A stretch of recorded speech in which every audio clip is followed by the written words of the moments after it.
नमस्कार,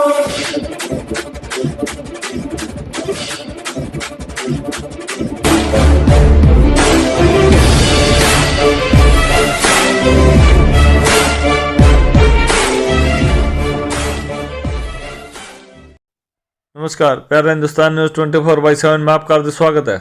भारतीय राष्ट्रीय कांग्रेस के राष्ट्रीय महासचिव रणदीप सुरजेवाला का बड़ा बयान। किसानों से बदलेगी आग में, झुलस रही है डरजीवी खट्टर सरकार। आज़ादी के बाद पहली बार कोई सरकार जनता को डराने के लिए विधानसभा में लेकर आई है कानून। किसानों, मजदूरों, मेहनतकशों से प्रतिशोध की आग में जल रही है बीजेपी जेजेपी। रणदीप सुरजेवाला ने कहा, नेशनल हाईवे को जेसीबी मशीनों से खुदवाना और सड़कों पर किले गड़वाना संपत्ति को नुकसान पहुंचाने का अपराध नहीं तो खट्टर और दुष्यंत चौटाला इस अपराध के दोषी नहीं तो इस कानून के तहत इनके खिलाफ भी हो कार्रवाई। सरकार ने अंग्रेजों के जुल्म सितम को भी पीछे छोड़ दिया है। बदलेगी आग में अंधी होकर तथा संपूर्णतः राजनीतिक संतुलन खोकर अब खट्टर सरकार गैर संवैधानिक उल जुलूल कानून विधानसभा में जबरन पारित कराने में लगी है।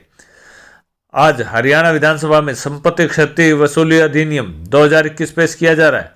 यह अपने आप में खट्टर सरकार द्वारा प्रदेश में बोलने, सोचने, विरोध करने, प्रदर्शन करने और सरकार की खामियां व गलतियां बताने वाले हर व्यक्ति और समूह पर सदा सदा के लिए पाबंदी लगाने वाला कानून है।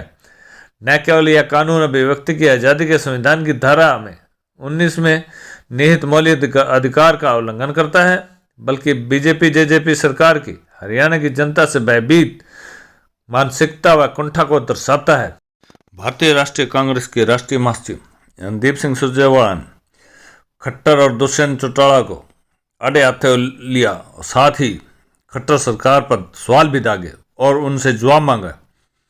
उन्होंने कहा है कि हरियाणा के राष्ट्रीय राजमार्ग जेसीबी मशीनों से खुदवाना और किसानों को शांतिपूर्वक तरीके से दिल्ली जाने से रोकना अपने आप में राष्ट्रीय संपत्ति को नुकसान पहुंचाने का अपराध नहीं है। क्या मुख्यमंत्री खट्टर और डिप्टी सीएम दुष्यंत चौटाला इस अपराध के दोषी नहीं है? क्या सड़कों व राष्ट्रीय राजमार्ग पर खड़े खुदवाना, नुकीले तार लगवाना, बड़े बड़े पत्थर फेंकवाना और किले गड़वाना अपने आप में अपराध नहीं है? क्या मनोहर लाल खट्टर और दुष्यंत चौटाला को इसकी सजा नहीं मिलनी चाहिए? क्या ऊपर लिखे कानून के उद्देश्य व कारणों का विवरण साफ तौर से यह नहीं लिखा कि यह कानून आयोजकों आदि के मन में डर पैदा करने के लिए कानूनी ढांचा है? क्या खट्टर सरकार इस देश की पहली सरकार बन गई है जो प्रदेश व केंद्र की सरकार का विरोध करने वाली जनता को डराने का कानून बना रही है? क्या प्रदेश में बोलने, विरोध करने, प्रदर्शन करने की संपूर्ण आज़ादी को पूरी तरह से खत्म करने के लिए कानून नहीं बनाया जा रहा है?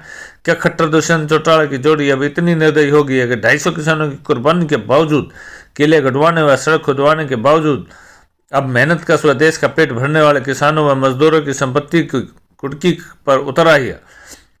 भारतीय राष्ट्रीय कांग्रेस के महासचिव ने तीखे लहजे में कहा, मनोहर लाल खट्टर और दुष्यंत चौटाला यह जान ले, देश की माटी को सजोने वाला किसान, पसीने बहाने वाला मजदूर और उसके साथी आड़ती व दुकानदार इन गिद्दड़ भभकियों से डरने वाले नहीं है। यह भी वह समझ लें कि डर के आगे जीत है। हरियाणा और देश का किसान व मजदूर लड़ेगा भी और इस अहंकारी सरकार से जीतेगा भी। चंडीगढ़ से AK चौधरी की रिपोर्ट।